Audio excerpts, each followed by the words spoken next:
परमैश्वर्यशालिनः आनन्दतीर्थभगवत्पादान् वन्दे निरन्तरम्।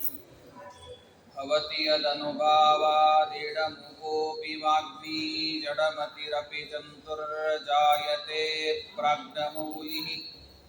सकलवचनचेतो देवता भारती सा मम वचसि निधत्तां सन्निधिं मानसे च।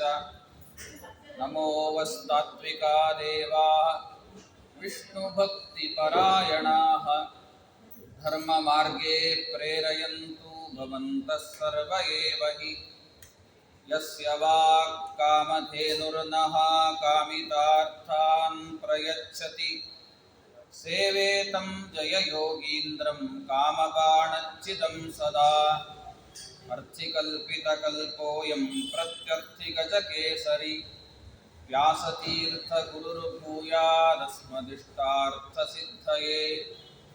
कामधेनुर्यथा पूर्वं सर्वाभीष्टफलप्रदा तथा कलौ वादिराजश्रीपादोऽभीष्टदः सताम्।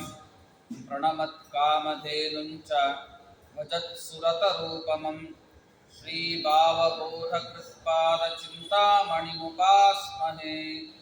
श्रीमतो राघवेन्द्रस्य नमामि पदपङ्कजे। कामिताशेषकल्याणकलना कल्पपादपौ आपादमूलिपर्यन्तं गुरूणाम् आकृतिं स्मरेत्।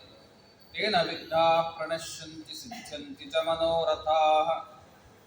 स्तुतां नारायणं नमस्कृत्य नरं चैव नरोत्तमं देवीं सरस्वतीं व्यासं ततो जयमुदीरयेत्। श्रीगुरुभ्यो नमः। हरिः ओं हरिः ओं हरिः ओं।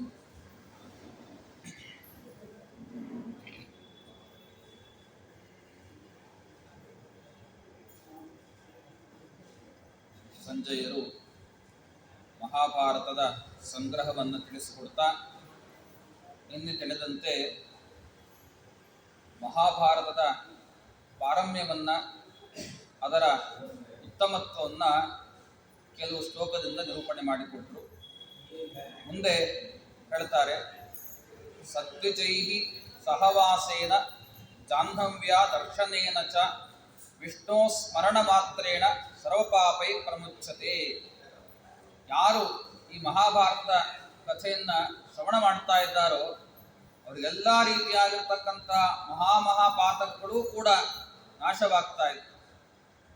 ಯಾವ ರೀತಿಯಾಗಿ ಸದ್ಬ್ರಾಹ್ಮಣರ ಸಹವಾಸದಿಂದ ನಮಗೆ ಪಾಪಗಳ ನಿವೃತ್ತಿ ಆದೀತೋ, ಜೊತೆಗೆ ಗಂಗೆಯನ್ನು ದರ್ಶನ ಮಾತ್ರದಿಂದಲೇ ಕೂಡ ನಮ್ಮ ಪಾಪಗಳು ಕಳೆದೀತೋ, ಅದೇ ರೀತಿಯಾಗಿ ಪರಮಾತ್ಮನ ಸ್ಮರಣೆಯನ್ನು ಮಾಡೋದ್ರಿಂದ, ಜೊತೆಗೆ ಮಹಾಭಾರತದ ಕಥಾಶ್ರವಣ ಮಾಡೋದ್ರಿಂದ ನಮಗೆ ಪಾಪಗಳ ನಿವೃತ್ತಿ ಇದೆ ಅಂತ ಸಂಜೆ ಹೇಳ್ತಾ ಇದ್ದಾರೆ. ಒಟ್ಟು 4 ಸದ್ಬ್ರಾಹ್ಮಣರನ್ನ ನಾವು ಸೇವಿಸಬೇಕು, ಸೇವೆ ಮಾಡಬೇಕು. ಜೊತೆಗೆ ಗಂಗಾ ಸ್ನಾನವನ್ನಾದರೂ ಕೂಡ ಮಾಡೋದಲ್ಲ, ದರ್ಶನ ಆದರೂ ಮಾಡಬೇಕು. ಕಡೆ ಪಕ್ಷ ದರ್ಶನ ಮಾಡಿದ್ರಾದರೂ ಕೂಡ ಪಾಪಗಳ ನಿವೃತ್ತಿ ಇದೆ. ಪರಮಾತ್ಮನ ಸ್ಮರಣೆಯಿಂದ ಕಾಲಕ್ಕೆ ಮಾಡ್ತಾ ಇರಬೇಕು, ಆಗ ಪಾಪಗಳ ನಿವೃತ್ತಿ ಆಗ್ತದೆ. ಅದೇ ರೀತಿ ಎಲ್ಲ ಪಾಪಗಳು ಒಟ್ಟಿಗೆ ಅದು ಕಳಿಬೇಕು ಅಂದರೆ ಮಹಾಭಾರತದ ಶ್ರವಣದಿಂದ ಸಾಧ್ಯ ಅಂತ ಈ ರೀತಿಯಾಗಿ ಸಂಜಯ್ ಹೇಳ್ತಾ ಇದ್ದಾರೆ ಧೃತರಾಷ್ಟ್ರನಿಗೆ. ಭಾರತಂ ಪಂಚಮಂ ವೇದಂ ಯಪ್ಪಟೇ ಶೃಣುಯಾದಪಿ. ಇರೋದು 4 ವೇದ ಅಂತ ನಾವು ತಿಳಿದಿತ್ತು. 5ನೇ ವೇದ ಯಾವುದು ಅಂದರೆ ಮಹಾಭಾರತ. ಮಹಾಭಾರತವೇ 5ನೇ ವೇದ ಅಂತ.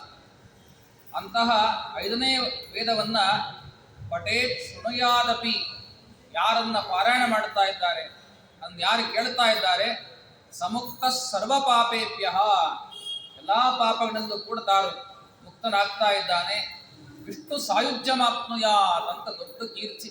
ಮಹಾಭಾರತವನ್ನು ಕೇಳಿದ್ರೆ ಸಾಕ್ಷಾತ್ ತಾವು ಕೂಡ ಮೋಕ್ಷ ಮಾರ್ಗವನ್ನು ಹಿಡಿತಾ ಇದ್ದಾರೆ ಅಂತ ತಿಳಿಸಿದ್ದಾರೆ.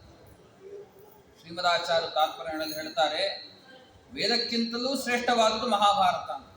ವೇದಾದಪಿ ಪರಂ ಚಕ್ರೆ ಮಹಾಭಾರತ ಮುತ್ತಮಂ ಅಂತ ಹೇಳಿ, ವೇದಕ್ಕಿಂತಲೂ ಶ್ರೇಷ್ಠವಾಗಿರ್ತಕ್ಕಂಥ ಗ್ರಂಥ ಮಹಾಭಾರತ ಅಂತ ಆಚಾರ್ಯ ನಿರ್ಣಯಲ್ಲಿ ತಾವು ಪ್ರಸ್ತುತಪಡಿಸಿದ್ದಾರೆ. ಅದರಂತೆ ಇದು 5ನೇ ವೇದ ಅಂತ. ಋಗ್ವೇದ, ಯಜುರ್ವೇದ, ಸಾಮ್ಯ, ಅಥರ್ವವೇದ ಅಂತ ನಾಲ್ಕಿದ್ರೆ ಐದನೇ ವೇದ ಯಾವುದು ಅಂದ್ರೆ ಮಹಾಭಾರತ. ಯಾಕಂದ್ರೆ ಎಲ್ಲಾ ವೇದಗಳ ಸಾರವೂ ಕೂಡ ಅದರಲ್ಲಿದೆ. ಎಲ್ಲಾ ರೀತಿಯಾಗಿರ್ತಕ್ಕಂಥ ಪುರಾಣಗಳ ಸಾರ ಅದರಲ್ಲಿದೆ. ಆದ್ದರಿಂದ ಎಲ್ಲಾ ವೇದವನ್ನ ಪಠನೆ ಮಾಡಿದ್ರೆ, ಪಾರಾಯಣ ಮಾಡಿದ್ರೆ ಏನು ಪುಣ್ಯ ಬರಬೇಕು, ಮಹಾಭಾರತ ಶ್ರವಣ ಮಾತ್ರದಿಂದ ಅಂತಹ ಪುಣ್ಯ ನಮಗೆ ಬರ್ತದೆ. ಮಹಾಪಾತಕಗಳು ಅಂತ ಬ್ರಹ್ಮಹತ್ಯ, ಗೋಹತ್ಯ, ಸ್ತ್ರೀಹತ್ಯ ಇದೆಲ್ಲ ಮಹಾಪಾತಕಗಳು. ಗುರುಹತ್ಯ ಇಂತೆಲ್ಲ ಪಾಪಗಳಿಗೆ ಪ್ರಾಯಶ್ಚಿತ್ತವೇ ಇಲ್ಲ ಅಂತ ಶಾಸ್ತ್ರ ಹೇಳ್ತದೆ. ಆದರೆ ಅಂಥ ಪಾಪಗಳು ಕೂಡ ಅದು ಕಳೀತದೆ ಯಾವುದು ಅಂದರೆ ಮಹಾಭಾರತ ಶ್ರವಣ. ಇಂತಹ ಮಹಾಭಾರತಕ್ಕೆ ಅಷ್ಟು ದೊಡ್ಡದಾಗಿರ್ತಕ್ಕಂಥ ಮಹತ್ವ ಬಂದದ್ಯಾತಕ್ಕೆ ಅಂದರೆ ಅದು ಪಂಚಮ ವೇದ ಆದ ಪ್ರಯುಕ್ತವಾಗಿ, ಆ ವೇದಕ್ಕಿಂತಲೂ ಶ್ರೇಷ್ಠವಾದ ಪ್ರಯುಕ್ತವಾಗಿ ಅಂತ ಕೂಡ ಆಚಾರ್ಯ ತಿಳಿಸಿದ್ದಾರೆ. ಭಾರತಂ ಪಾದ ಮಾತ್ರೇಣ ಶುಣ್ಣನ್ ಪಾಪೈ ಪ್ರಮುಚ್ಯತೆ. ಸಮಗ್ರವಾದ ಮಹಾಭಾರತ ಕೇಳಿದ್ರೆ ಮಹಾಪಾತಕಗಳು ಕೂಡ ನಾಶ ಆಗ್ತದೆ, ಬ್ರಹ್ಮಹತ್ಯಾದ ದೋಷಗಳು ಕೂಡ ಪರಿಹಾರ ಆಗ್ತದೆ. ಇನ್ನ ಒಂದು ಪಾದ, ಮಹಾಭಾರತದ ಒಂದು ಪಾದ, ಒಂದು 1,00,000 ಶ್ಲೋಕಾತ್ಮಕವಾದ್ದು ಮಹಾಭಾರತ. ಅಷ್ಟು ದೊಡ್ಡ ವಿಸ್ತೃತವಾದ ಗ್ರಂಥ. ಒಂದು ಪಾದ ಅಂತ ನಾವು ಕೂಡ ಇಟ್ಕೊಳ್ಳೋದಾದ್ರೆ, ಒಂದು ಪಾದ ಅಂದರೆ 25,000 ಶ್ಲೋಕ. ಒಂದು ಪಾದಕ್ಕೆ 25,000 ಶ್ಲೋಕ. ಅಷ್ಟನ್ನಾದರೂ ಶ್ರವಣ ಮಾಡಬೇಕು ಅಂತ ವಿಧಾನ ಮಾಡಿದ್ದಾರೆ. ಮಹಾಭಾರತದ ಅಷ್ಟೂ ಕೂಡ ಸಮಗ್ರವಾಗಿ ನಮ್ಮ ಕೇಳಲಿಕ್ಕೆ ಯೋಗ್ಯತಾ ಇಲ್ಲ ಅಂತಂದ್ರೂ ಕೂಡ ಕಡೇ ಪಕ್ಷ ಆ 25,000 ಶ್ಲೋಕಾತ್ಮಕವಾದ ಮೊದಲನೇ ಪಾದ ಅದನ್ನಾದರೂ ಕೂಡ ಶ್ರವಣ ಮಾಡಿದಾಗ ಪಾಪೈ ಪ್ರಮುಚ್ಛತೆ, ಅದಕ್ಕೆ ಯಥಾಯೋಗ್ಯವಾಗಿರ್ತಕ್ಕಂಥ ಅನೇಕ ಪಾಪಗಳು ಕೂಡ ಪರಿಹಾರ ಮಾಡ್ಕೋಬಹುದು. ಅಂತ ಮಹಾಭಾರತವನ್ನ ಆ ಯುದ್ಧದ ಬಗ್ಗೆ ನಾನು ಹೇಳ್ತಾ ಇದ್ದೀನಿ. ಧೃತರಾಷ್ಟ್ರ ಅಂತ ಸಂಜಯರು ಹೇಳ್ತಾ ಇದ್ದಾರೆ. ಶೃಣುರಾಜನ್ ಯಥಾವೃತ್ತಂ ತಥಾ ವಕ್ಷ್ಯಾಮ್ಯಹಂ ನೃಪ. ಏನ್ ನಡೆದಿದೆಯೋ ಅದು ಯಥಾವತ್ತಾಗಿ ನಾನು ಹೇಳ್ತಾ ಇದ್ದೆ. ಇಲ್ಲಿ ಪಾಂಡವರ ಸೈನ್ಯ, ಕೌರವರ ಸೈನ್ಯ ಎರಡೂ ಕೂಡ ಸೇರಿದೆ. ಕುರುಕ್ಷೇತ್ರದ ಯುದ್ಧ ಆರಂಭ ಆಗ್ತಾ ಇದೆ. ನಮ್ಮವರು ಎಷ್ಟು ಜನ ಇದ್ದಾರೆ, ಯಾರ್ಯಾರಿದ್ದಾರೆ ಅಂತೆಲ್ಲ ಕೇಳಿದೆ. ಪಾಂಡವರು ಎಷ್ಟು ಜನ ಇದ್ದಾರೆ, ಎಷ್ಟೆಷ್ಟು ಬಲಿಷ್ಠರಲ್ಲಿದ್ದಾರೆ ಅಂತ ಕೇಳಿದೆಯಲ್ಲ, ಅದಕ್ಕೆಲ್ಲ ಲಿಸ್ಟ್ ಕೊಡ್ತೀನಿ ಅಂತ ಲಿಸ್ಟ್ ಕೊಡ್ತಾ ಬರ್ತಾರೆ. ಇಡೀ ಮಹಾಭಾರತ ಯುದ್ಧ ನಡೆದಿದ್ದು 18 ದಿವಸ. ಅದಕ್ಕೆ ಮಹಾಭಾರತ 18 ಪರ್ವ. 18 ಅಂದರೆ 1 + 8 ಅಂದರೆ 9 ಅಂತ ಅರ್ಥ. 9 ಅಂದರೆ ವಿಶೇಷವಾಗಿ ಪರಮಾತ್ಮನಲ್ಲಿ ನವವಿಧವಾಗಿರ್ತಕ್ಕಂಥ ಭಕ್ತಿ ರಸವನ್ನ ನಮಗೆ ಚೆನ್ನಾಗಿ ಆಖ್ಯಾನವನ್ನಾಗಿ ತಿಳಿಸ್ತಕ್ಕಂಥ ಉತ್ತಮವಾದ ಗ್ರಂಥ ಮಹಾಭಾರತ. ಅಷ್ಟಲ್ಲದೇನೆ ಹೊಸದಾಗಿರ್ತಕ್ಕಂತಹ ಅಂದರೆ ಲಿಂಗ ಶರೀರವನ್ನು ಭಂಗ ಮಾಡಿ ವಿಶೇಷವಾಗಿ ಆ ನಿಜವಾದ ಹೊಸದಾದ ಸುಖವನ್ನು ಕೊಡಿಸ್ತಕ್ಕಂಥ ಮೋಕ್ಷವನ್ನೇ ಕೊಡಿಸುವ ಗ್ರಂಥ ಮಹಾಭಾರತ ಅಂತನ್ನೋ ಕಾರಣಕ್ಕೆ 18 ಪರ್ವಗಳು, 18 ದಿವಸದ ಯುದ್ಧ. ಆ 18 ದಿವಸದ ಯುದ್ಧದಲ್ಲಿ ಮತ್ತೆ ಕೌರವರ ಸೈನ್ಯ ಬಹಳ ವಿಸ್ತಾರವಾದ 11 ಅಕ್ಷೋಹಿಣಿ ಸೈನ್ಯ. ಒಟ್ಟು 18 ಅಕ್ಷೋಹಿಣಿ ಸೈನ್ಯ, 18 ದಿವಸ ನಡೆದ ಯುದ್ಧ. ಅದರೊಳಗೆ 11 ಅಕ್ಷೋಹಿಣಿ ಸೈನ್ಯ ಕೌರವರದ್ದೇ ಆಗಿದೆ. ಕೌರವರದ್ದೇ ಅಷ್ಟು ದೊಡ್ಡ ಸೈನ್ಯ. ಪಾಂಡವರದ್ದು ಉಳಿದಿದ್ದು ಎಷ್ಟಾಗಿದ್ರೆ 7 ಅಕ್ಷೋಹಿಣಿ ಸೈನ್ಯ ಅಷ್ಟೇ ಪಾಂಡವರು. ಹಾಗಿದ್ರೆ ನಾವು ಸಂಖ್ಯಾಬಲ ನೋಡೋದಾದ್ರೆ ಕೌರವರೇ ಬಹಳ ಬಲಿಷ್ಠರಾಗಿದ್ದಾರೆ, ಅವರೇ ಗೆಲ್ಬೋದೇನೋ ಅಂತ ಧೃತರಾಷ್ಟ್ರನಿಗೆ ಸ್ವಲ್ಪ ಹುಮ್ಮಸ್ ಬಂತು, ನಮ್ಮವರೇನೋ ಗೆದ್ದಿದ್ದಾರೇನೋ ಅಂತ. ಆ ಅಕ್ಷೋಹಿಣಿ ಅಂತಂದ್ರೆ ಏನರ್ಥ, 1 ಅಕ್ಷೋಹಿಣಿ ಅಂದ್ರೆ ಏನ್ ಲೆಕ್ಕ, ಅದನ್ನು ನಮಗೆ ತಿಳಿಸ್ಕೊಡ್ತಾರೆ. 1 ಅಕ್ಷೋಹಿಣಿ ಸೈನ್ಯ ಅಂತಂದ್ರೆ 21,870 ರಥಗಳು, 4 ಸೈನ್ಯ, ರಥ, ಅಶ್ವ, ಗಜ ಮತ್ತೆ ಸೈನಿಕ. ಇಷ್ಟು 4 ಸೇರಿದ್ರೆ ಚತುರಂಗ ಸೈನ್ಯ ಅಂತ. ಅಷ್ಟೂ ಸೇರಬೇಕು. 1 ಅಕ್ಷೋಹಿಣಿ ಸೈನ್ಯ ಅಂತಂದ್ರೆ 21,870 ರಥಗಳಿರ್ತಾರೆ. ಅಲ್ಲಿ ಆನೆಗಳು ಮತ್ತೆ ಅಷ್ಟೇ ಸಂಖ್ಯೆ, 21,870 ಆನೆಗಳು. ಮತ್ತೆ ಕುದುರೆಗಳೆಷ್ಟು ಅಂದರೆ 65,610 ಕುದುರೆಗಳು. ಆಮೇಲೆ ಆ ಕಾಲಾಳುಗಳು ಅರ್ಥಾತ್ ಸೈನಿಕರು, ಯೋಧರು, ಅವರ ಸಂಖ್ಯೆ ಎಷ್ಟು ಅಂತಂದರೆ ಅದು 1,09,350. ಇಷ್ಟೆಲ್ಲ ಆ್ಯಡ್ ಅಪ್ ಮಾಡಿದ್ರೆ ಒಂದು ಅಕ್ಷೋಣಿ ಸೈನ್ಯ.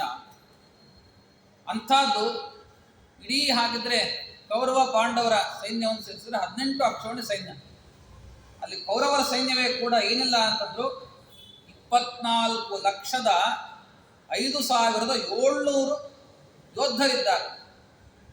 ಅಷ್ಟು ದೊಡ್ಡ ವಿಸ್ತಾರವಾಗಿರ್ತಕ್ಕಂಥದ್ದು ಕೌರವರ ಸೈನ್ಯ. ಅದರ ಮುಂದೆ ಪಾಂಡವರ ಸೈನ್ಯ ಎಷ್ಟಿದೆ ಅಂತಂದ್ರೆ ಅದು ಕೇವಲ 1,53,000. ಇಷ್ಟು ಕೌರವ ಸೈನ್ಯ. 7 ಅಕ್ಷೋಹಿಣಿ ಸೈನ್ಯ ಇದು, ಅದು 11 ಅಕ್ಷೋಹಿಣಿ ಸೈನ್ಯ. ಇಷ್ಟು ಒಟ್ಟು ಆ ಯುದ್ಧ ನಡೆದಿರತಕ್ಕಂತಹ ಆ ಪ್ರಸಂಗವನ್ನ ನೋಡು. ಹೀಗೆ ಆ ಕೌರವ ಪಾಂಡವ ಸೈನ್ಯ ಇದೆ. ಅಂತಹ ಸೈನ್ಯದಲ್ಲಿ ಮಹಾರಥಿಕರು, ಅರ್ಧರಥಿಕರು, ರಥಿಕರು ಅಂತ 3 ವಿಭಾಗ.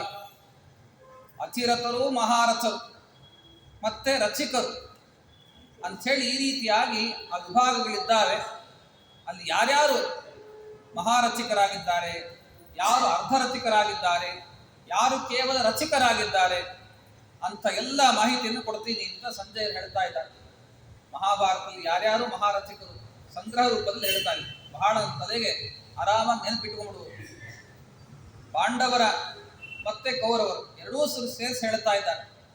ಅರ್ಜುನ ಸಾತ್ಯಕಿಶ್ಚೈವ ದೃಷ್ಟದ್ಯುಮ್ನೋ ಘಟೋತ್ಕಚಃ ಶಿಖಂಡಿ ಚಾಭಿಮನ್ಯುಶ್ಚ ವಾಯುಪುತ್ರೋ ಮಹಾಬಲಃ ನಕುಲಃ ಸಹದೇವಶ್ಚ ಧರ್ಮರಾಜೋ ಯುಧಿಷ್ಠಿರಃ ವಿರಾಟಶ್ಚೋತ್ತರಶ್ಚೈವ ದ್ರುಪದಶ್ಚ ಮಹಾರಥಾಃ.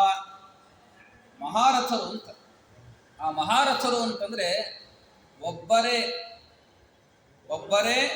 ತಾವು ಕೂಡ 60,000 ಜನರನ್ನ ಎದುರಿಸಬಲ್ತಕ್ಕಂಥ ಯೋಗ್ಯತೆ ಉಳ್ಳವರು ಮಹಾರಥರು.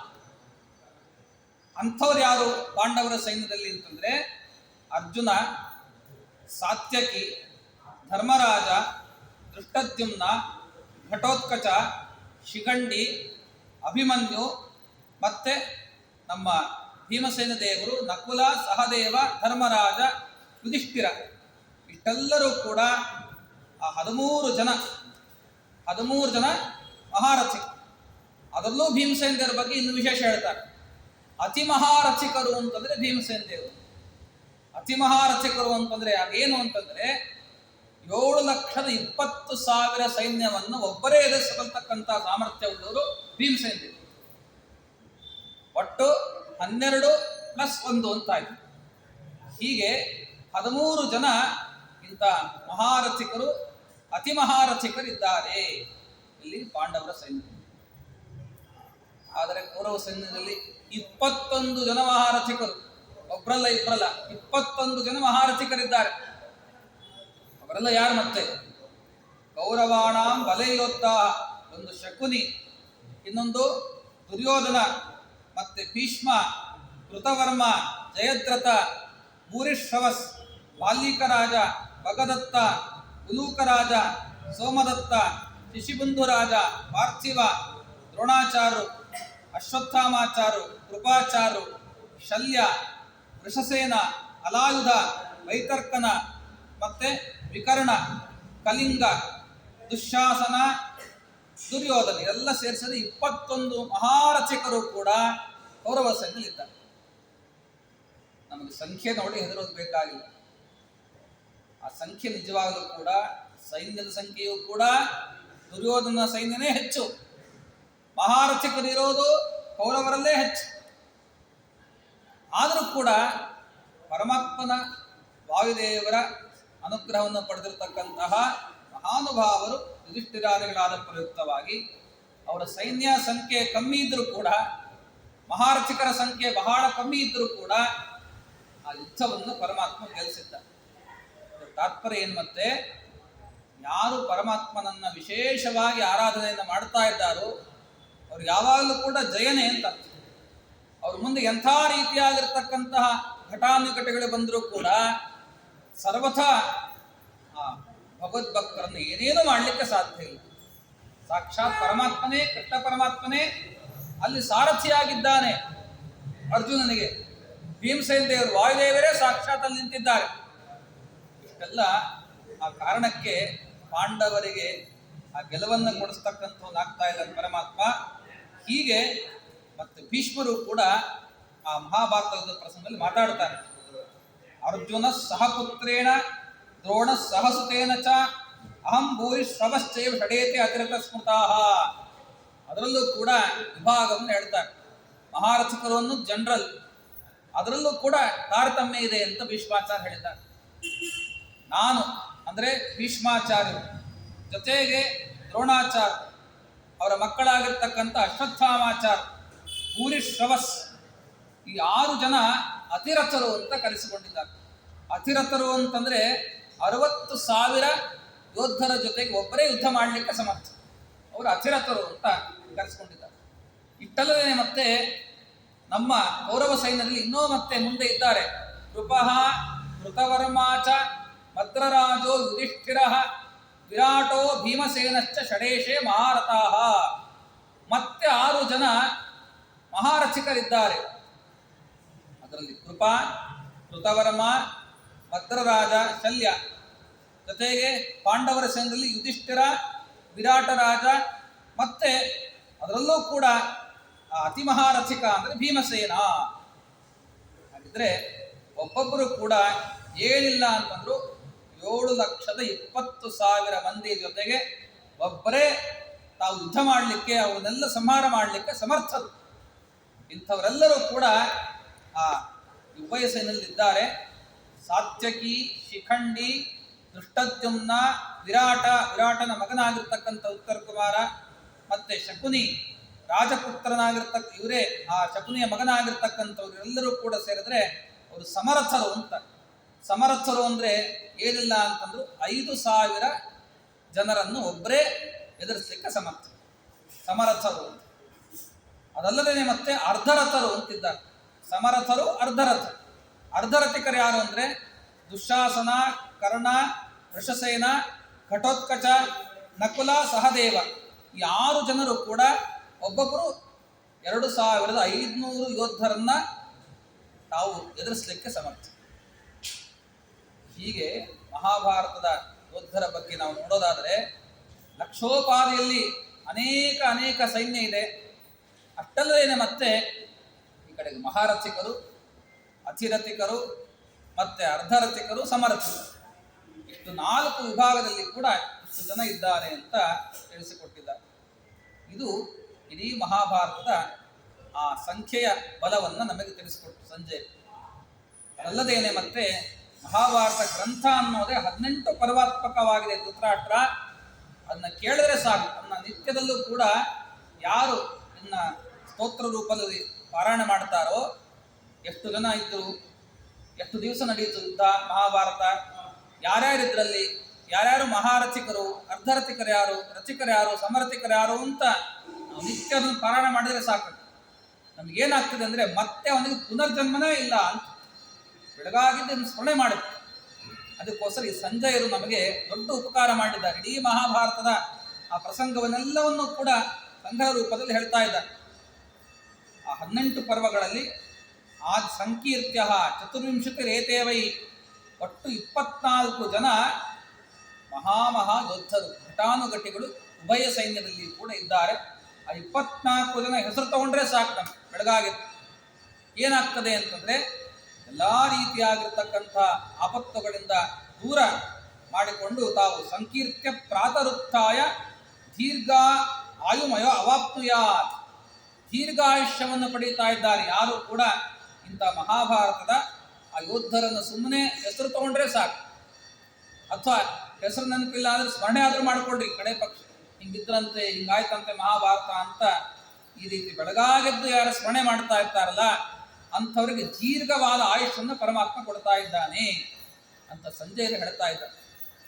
18 ಪರ್ವಗಳು ಆದಿಪರ್ವ, ಅಲ್ಲಿ ಪಾಂಡವರು ಕೌರವ ಸೈನ್ಯದ ಹಿನ್ನೆಲೆ, ಅಲ್ಲಿ ಅವತಾರ ಮಾಡಿರ್ತಕ್ಕಂಥ ಅನೇಕ ದೇವತೆಗಳು, ಅಲ್ಲಿಂದ ಆರಂಭಿಸಿಕೊಂಡು ಪಾಂಡುರಾಜ ಮತ್ತೆ ಈ ಕಡೆಗೆ ಧೃತರಾಷ್ಟ್ರ ಇವರೆಲ್ಲರೂ ಹುಟ್ಟಿದ್ದು, ದ್ರೋಣಾಚಾರ್ಯ ಉತ್ಪತ್ತಿ, ಭೀಷ್ಮಾಚಾರ್ಯ ಉತ್ಪತ್ತಿ, ಶಂತನುರಾಜನ ಕಥೆ, ಗಂಗೆಯ ಕಥೆ, ಎಲ್ಲವೂ ಕೂಡ ಅನೇಕ ಸಾಗರ ಉಪಾಧಿಯಲ್ಲಿ ಕೂಡ ಆದಿಪರ್ವದಲ್ಲಿ ನಮಗೆ ತಿಳಿಸ್ಕೊಡ್ತಾರೆ.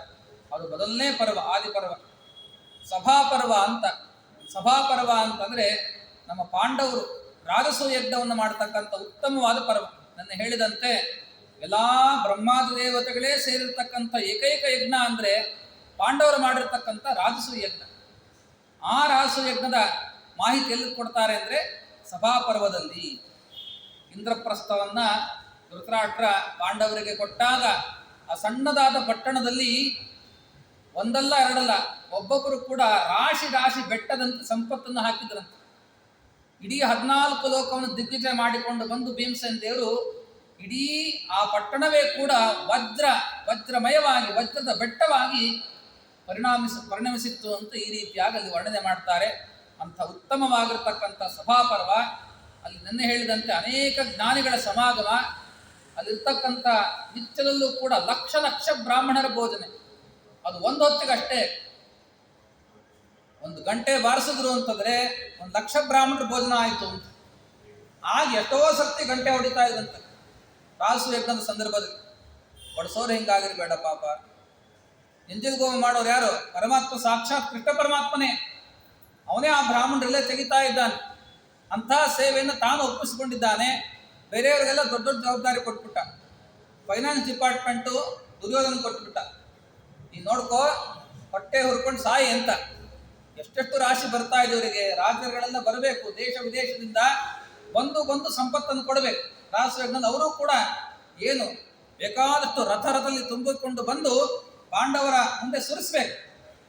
ನೋಡಿಯೋ ನಾನು ರಾಸಯಜ್ಞ ಮಾಡಬೇಕಾಗಿತ್ತು ಅಂತ ಕಡೆಗೆ ಅವನ ಹೊಟ್ಟೆ ಹುರ್ಕೊಂಡು ಸಾಯಲಿ ಅಂತ ಅವನಿಗೆ ಕೋಶಾಗಾರದ ವ್ಯವಸ್ಥೆಯನ್ನು ಮಾಡಲಿಕ್ಕೆ ಅಂತ ಅವನಿಗೆ ಅವನ ಮಾವನಿಗೆ, ಸೋದರ ಮಾವನಿಗೆ ಇಬ್ಬರೂ ನಾನು ಕೂಡಿಸ್ಬಿಟ್ಟಿದ್ದ. ಸಭಾಪರ್ವದಲ್ಲಿ ಬರ್ತಕ್ಕಂಥ ಕಥಾನಕ. ಅದೇ ಸಭಾಪರ್ವದಲ್ಲಿ ರಾಸಯಜ್ಞವನ್ನು ನೋಡಿ ತಾನು ಸಹಿಸಲಾಗಿರ್ತಕ್ಕಂಥ ದುರ್ಯೋಧನ ಅವನಿಗೆ ಅಪಮಾನ ಮಾಡ್ತಕ್ಕಂಥದ್ದಾಗ್ತಾರೆ. ಯಾರು? ಮತ್ತೆ ಆ ಇಂದ್ರಪ್ರಸ್ಥದ ಸ್ವಭಾವವನ್ನು ನೋಡಿ ಆಶ್ಚರ್ಯಚಕಿತನಾಗಿ ನೀರು ಹರಿತಾ ಇದೇನೋ ಅಂತ ನೋಡ್ತಾನೆ. ನೀರೇ ಅಲ್ಲ, ಮತ್ತೆ ಬರೀ ನೆಲ. ಜಾರಿ ದಪ್ಪ ಅಂತ ಬಿದ್ದ. ಇನ್ನೊಂದು ಬರೀ ನೆಲ ಅಂತ ಅಂದ್ಕೊಂಡ. ಪಾಪ ನೀರಿತ್ತು, ಮತ್ತೆ ಜಾರಿ ಬಿದ್ದ. ಹಾಗೆ 2 ಬಾರಿ ಕೂಡ ದುರ್ಯೋಧನ ತಾನು ಕೂಡ ಬಿದ್ದದ್ದನ್ನು ನೋಡಿ ದ್ರೌಪದ್ಯಾದಿಗಳು ಕೂಡ ಅಪಹಾಸ್ಯವನ್ನು ಮಾಡ್ತಾರೆ. ಆಗ ಅವನಿಗೆ ಇನ್ನೂ ಕಿಚ್ಚು ಹೆಚ್ಚಾಗ್ತದೆ. ಸಭಾಪರ್ವ ಇಲ್ಲಿ ತನಕ ಇಷ್ಟನ್ನು ನಿರೂಪಣೆ ಮಾಡಿಕೊಟ್ಟು ಮುಂದೆ ಅರಣ್ಯಕ ಪರ್ವ ಅಥವಾ ವನಪರ್ವ. ಆ ವನಪರ್ವದಲ್ಲಿ ಕೂಡ ಅಪ್ಪನ ಹತ್ರ ಹೋಗಿ ಹೇಳ್ತಾನಪ್ಪ, ರಾಸಯಜ್ಞ ಹಿಂಗ್ ಮಾಡ್ಬಿಟ್ರು ಗೊತ್ತಾ ಪಾಂಡವರು? ಅಯ್ಯೋ ಅಯ್ಯೋ ಅಯ್ಯೋ, ಏನ್ ಸಂಪತ್ತು ಅವರಿಗೆ, ಎಂಥ ಸಂಪತ್ತು ಗಳಿಸಿದ್ದಾರೆ. ಜಗತ್ತೆಲ್ಲವೂ ಕೂಡ ಅವ್ರು ವಶವಾಗಿಬಿಟ್ಟಿದ್ರು. ಎಲ್ಲಾ ದೇವತೆಗಳು ಬಂದಿದ್ರು. ಏನ ಭೋಜನ, ಏನು ಭಕ್ಷ್ಯ, ಏನ ಉಡುಗೊರೆಗಳು ಎಲ್ಲ ನೋಡಿ ನೋಡಿ ನೋಡಿ ಎಲ್ಲ ವಜ್ರಮಯವೇ ಆಗಿತ್ತು. ನೋಡಿ ನಮ್ಗೆ ಸಾಕಾಗ್ಬಿಡ್ತು. ನಾನೂ ಕೂಡ ರಾಜಸೂಯಜ್ಞ ಮಾಡಬೇಕು ಅಂತಂದ. ಅದಕ್ಕೆ ವಿದುರರು ಬರ್ತಾರೆ, ನೀ ರಾಜಸೂಯಜ್ಞ ಮಾಡ್ತೀಯಾ? ಏನ್ ಮಾಡ್ತಿ? ಏನ್ ಮಾಡ್ಲಿಕ್ಕೆ ಸಾಧ್ಯ? ಎಲ್ಲಾ ರಾಜರನ್ನ ಗೆಲ್ತಕ್ಕಂಥ ಸಾಮರ್ಥ್ಯ ನನಗಿದೆ ಅಂತಂದ್ರೆ ಮಾತ್ರ ರಾಜಸೂಯಜ್ಞ ಮಾಡ್ಲಿಕ್ಕೆ ಅಧಿಕಾರ. ವೇದವ್ಯಾಸ ದೇವರೇ ಹೇಳ್ತಾರೆ. ಧರ್ಮರಾಜನೇ ಸ್ವಲ್ಪ ಗಾಬರಿ ಆಗಿಬಿಟ್ಟ. ಕೃಷ್ಣ ಪರಮಾತ್ಮ ಹೇಳ್ತಾನೆ, ಈ ರಾಜಸೂಯಜ್ಞ ಮಾಡ್ಬೇಕಪ್ಪ, ನಿಮ್ಮ ತಂದೆಗೆ ಉತ್ತಮವಾದ ಲೋಕ ಆಗುತ್ತೆ, ಸ್ವರ್ಗಲೋಕದಲ್ಲಿ ಅವನಿಗೆ ಪರ್ಮನೆಂಟ್ ಸೀಟ್ ಸಿಗತ್ತೆ ಪಾಂಡುರಾಜನಿಗೆ. ಇಲ್ಲಿ ತನಕ ಯಮಲೋಕದಲ್ಲೇ ಇದ್ದಾನೆ ಅಂತ ನಾರದರು ಬಂದು ನೋಡ್ಕೊಂಡು ಬಂದು ಹೇಳ್ತಾರೆ. ನಾನು ಯಮಲೋಕಕ್ಕೆ ಹೋಗಿದ್ದೆ, ನಿಮ್ಮಪ್ಪ ಸಿಕ್ಕಿದ್ರಲ್ಲಿ, ಯಾಕೆ ಪಾಂಡುರಾಜ ನಿಮಗೆ ಸ್ವರ್ಗಲೋಕ ಸಿಗ್ಲಿಲ್ವೇನೋ ಅಂತ ಕೇಳಿದೆ. ಆಗ ನನ್ನ ಸ್ವರ್ಗಲೋಕ ಸಿಗ್ಲಿಲ್ಲ ಯಾಕೆ ಅಂದ್ರೆ ನಾನು ರಾಜಸೂಯಜ್ಞವನ್ನು ಮಾಡಲಿಲ್ಲ, ಆದ ಪ್ರಯುಕ್ತವಾಗಿ ನನಗೆ ಸಿಗ್ಲಿಲ್ಲ ಅಂತಂದ. ನನ್ನ ಮಕ್ಕಳಾದರೂ ಮಾಡಿ ಆ ಪುಣ್ಯ ನನಗೆ ಕೊಟ್ರೆ ನಾನು ಸ್ವರ್ಗಲೋಕಕ್ಕೆ ಹೋಗ್ತೀನಿ ಅಂತ ಅಂದ ನಿಮ್ಮಪ್ಪ. ಅದಕ್ಕೆ ಯಜ್ಞವನ್ನು ಮಾಡ್ರಿ ನೀವು ಅಂತ ನಾರದರು ಕೂಡ ಹೇಳ್ತಾರೆ. ಆ ಕೃಷ್ಣ ಪರಮಾತ್ಮನು ಕೂಡ ನೀವು ಯಜ್ಞ ಮಾಡಬೇಕಾದ್ರೆ ಸುಮ್ಮನೆ ಅಲ್ಲ, ಇಂಥ ಮಹಾ ಘಟಾನುಘಟಿಗಳಿದ್ದಾರೆ ಅಂದ್ರೆ ಜರಾಸಂಧ, ಶಿಶುಪಾಲ, ಇವರನ್ನ ಗೆಲ್ಲಬೇಕು. ಗೆದ್ರೆ ಮಾತ್ರ ಯಜ್ಞ. ಧರ್ಮರಾಜ ಅಂತ ಜರಾಸಂಧ ಯಾರವನು? ಒಂದೆಲ್ಲ ವೃತ್ತಾಂತ ಹೇಳ್ತಾ. ಜರಾಸಂಧ ಸಾಮಾನ್ಯನಲ್ಲ, ಇಡೀ ಜಗತ್ತನ್ನೇ ನುಂಗುವ ಸಾಮರ್ಥ್ಯ ಅವನು. ರುದ್ರದೇವರಿಂದ ಅವಧ್ಯವಾದ ವರ, ಬ್ರಹ್ಮದೇವರಿಂದಲೂ ಕೂಡ ವರವನ್ನು ಪಡೆದಿದ್ದಾನೆ. ಅವನು ಯಾರು ಕೂಡ ಸಂಹಾರ ಮಾಡಲಿಕ್ಕೆ ಸಾಧ್ಯ ಇಲ್ಲ.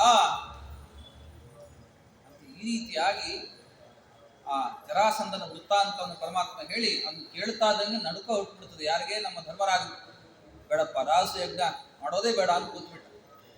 ನಮ್ಮ ಭೀಮಸೇನ ದೇವರು, ನಾನು ಹೋಗ್ತೀನಿ ದಿಗ್ವಿಜಯಕ್ಕೆ ಅಂದ್ರು. ನಾನು ಜರಾಸಂಧನ ಜೊತೆ ಯುದ್ಧ ಮಾಡಿ ನಾನು ಕೂಡ ಒಂದು ಸಂಹಾರ ಮಾಡಿಯೇನೇ ರಾಸು ಯಜ್ಞ ಮಾಡ್ತೀನಿ. ಶ್ರೀಮದಾಚಾರ್ಯ ಸಂದರ್ಭದಲ್ಲಿ ಕಾರಣ ಕೊಡ್ತಾರೆ, ರಾಸು ಯಜ್ಞ ಮಾಡಲಿಕ್ಕೆ ಮುಖ್ಯ ಅಧಿಕಾರಿಗಳು ಯಾರಂದ್ರೆ ಬ್ರಹ್ಮದೇವರೇ.